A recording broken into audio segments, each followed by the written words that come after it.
لوگوں کو نماز کی طرف چلو بول کر بولتے ہیں، تو ان میں سے ہم بھی جو ہے ان کے ساتھ چلے.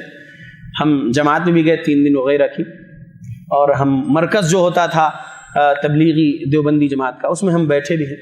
سکندرآباد علاقہ ہے حیدرآباد میں، تو وہاں پر ہم اس میں بھی تھے. جمعرات کی جو جوڑ بولتے ہیں اس میں بھی ہم جو ہے شریک ہوتے تھے وغیرہ. تو اس کے بعد جو ہے 2007 تک ہم اسی میں رہے. میں مدھیہ پردیش بھی گیا ہوں جماعت میں جی، ناگپور اور مدھیہ پردیش کے بارڈر پہ، یعنی مہاراشٹر اور مدھیہ پردیش کے بارڈر پہ. تو جس عالم صاحب کے ساتھ ہم گئے، عالم فاضل دارالعلوم دیوبند سے فارغ، ان کے ساتھ ہم گئے تھے جماعت میں. خیر، تو 2007 کے آخر میں اہل حدیث حضرات ملے. پہلے سے بھی اہل حدیث مسجد بستی میں تھی، لوگ ستاتے تھے، بولتے تھے کہ آپ جو کر رہے غلط ہے وغیرہ، بہت کچھ بولتے تھے، لیکن ہم بھی پلٹا کے بہت کچھ واپسی جواب دے دیتے تھے. لیکن جب سمجھانے لگے محبت کے ساتھ، سنجیدگی کے ساتھ اہل حدیث لوگ، کہ بھائی پہلے آپ بریلویت میں تھے، وہاں پر بھی شرک اور بدعت خرافات کرتے تھے، عقیدہ اور عمل صحیح نہیں تھا، صحابہ سے ٹکرانے والا تھا، ابھی بھی صحیح نہیں ہے، صحابہ سے ٹکرانے والا عقیدہ و عمل ہے، ہم کو تھوڑا وقت دیجیے، ہم کچھ سمجھانا چاہتے ہیں. فضائل اعمال کھولے. یہ واقعہ میں کئی مرتبہ جدہ کے جالیات والوں نے بھی جب میرا بیان کرائے تھے الحمدللہ، وہاں پر بھی میں نے بیان میں بول چکا ہوں کہ میں دیوبندی سے اہل حدیث کیسے ہوا. تو یہ ایک قصہ. فضائل اعمال لکھنے والے زکریا صاحب نے فضائل درود جو فضائل اعمال میں لکھے ہیں، تو فضائل درود کا قصہ نمبر 46 جو ہے وہ سنانا چاہوں گا. میں مختصر میں سناتا ہوں، واقعہ لمبا ہے. اور 162 ہجری میں انتقال کر گئے ایک راوی حدیث جو مدلس بھی تھے، لیکن صحیح بخاری میں بھی ان کی روایت کردہ حدیث ہیں. امام سفیان الثوری رحمۃ اللہ علیہ کا ذکر ہے اس قصہ نمبر 46 میں فضائل درود کے. سفیان الثوری رحمۃ اللہ علیہ نکلے ہیں، راستے پر چل رہے، ایک نوجوان کو دیکھے کہ وہ قدم اٹھا رہا ہے، درود پڑھ رہا ہے، قدم رکھ رہا ہے، درود پڑھ رہا ہے. تو اس سے سوال کیے کہ جو تو عمل کر رہا ہے یہ کس دلیل کے سبب کر رہا ہے. تو اس لڑکے نے کہا جواب میں کہ میں اور میری ماں حج کو گئے تھے، حج کیے، اس کے بعد مدینہ گئے، مسجد نبوی کی زیارت کی، اور پھر واپس اپنے ملک کی طرف نکلے. تو راستے میں میری ماں رہ گئی، یعنی انتقال ہو گیا ماں کا. تو راستے میں ماں کا جسم، لاش رکھی ہوئی ہے زمین پر، اور پیٹ پھول گیا اور چہرہ کالا ہو گیا. اور یہ اللہ سے کہہ رہا ہے کیا سخت گناہ ہو گیا تھا میری ماں کا جس کی وجہ سے یہ کیفیت ہو گئی میری ماں کی. یہ بول ہی رہا ہے کہ ایک بادل کی ٹکڑی آئی اور اس میں سے ایک منور چہرے والے کا آدمی آئے، آ کر اس کی ماں کے پیٹ پہ ہاتھ پھیرے تو پیٹ جو پھولا تھا وہ نارمل ہو گیا، چہرہ جو ایک دم کالا ہو گیا تھا وہ صحیح ہو گیا. زندہ تو نہیں ہوئی، وہ صحیح ہو گیا. پھر وہ جانے لگے تو یہ لڑکے نے پوچھا کہ آپ کون ہیں؟ تو وہ جو شخص تھے وہ کہنے لگے کہ میں تمہارا رسول محمد ہوں صلی اللہ علیہ وسلم. نعوذ باللہ. تو محمد صلی اللہ علیہ وسلم نے اس سے یہ عمل کرنے کو بتایا کہ تم درود پڑھو، قدم اٹھاؤ تو درود پڑھو، قدم رکھو تو درود پڑھو. تو یہ بندہ پڑھ رہا ہے. یہ بیان کیا یہ واقعہ سفیان الثوری رحمۃ اللہ علیہ کو وہ لڑکے نے. اور سفیان الثوری رحمۃ اللہ علیہ کا انتقال ہوا 162 ہجری میں. 162 ہجری میں. اب میں آپ کو کچھ بتانا چاہوں گا. قرآن سے ٹکرانے والا ہے یہ واقعہ، اس کے بعد احادیث سے بھی ٹکرانے والا ہے یہ واقعہ. غور سے سنیے. فضائل درود قصہ نمبر 46 سنا چکا ہوں. قرآن سے کیسے ٹکرا رہی ہے؟ قرآن کا 23واں پارہ کھولیے. 23واں پارہ جہاں پر اینڈ ہو رہا ہے، 23واں پارہ جہاں پر مکمل ہو رہا ہے، آیت نمبر 30 اور 31. 24واں پارہ شروع ہونے سے پہلے سورہ زمر کی آیت نمبر 30 اور 31 آپ دیکھ لیجیے. انک میت و انہم میتون ثم انکم یوم القیامت عند ربکم تختصمون. اے نبی بے شک آپ کو بھی موت آنے والی ہے اور یہ تمام کو موت آ جائے گی، اور آپ تمام کے تمام کل قیامت کے دن اللہ کی بارگاہ میں آ کھڑو گے، اپنے رب کی بارگاہ میں کل قیامت کے دن آ کر کھڑو گے. یہ رب نے کہا قرآن میں. تو نبی صلی اللہ علیہ وسلم ہجرت کے 11ویں سال 3رے مہینے ربیع الاول کی 12 تاریخ کو پیر کے دن اشراق کی نماز کے وقت اس دنیا سے جا چکے ہیں اللہ کی جنت کی ایک منزل میں جو اللہ کے عرش کے نیچے ہے، 7ویں آسمان کے اوپر ہے. نبی کی روح وہاں ہے اور نبی کا جسم مدینہ میں صحابہ نے دفنا دیے. اب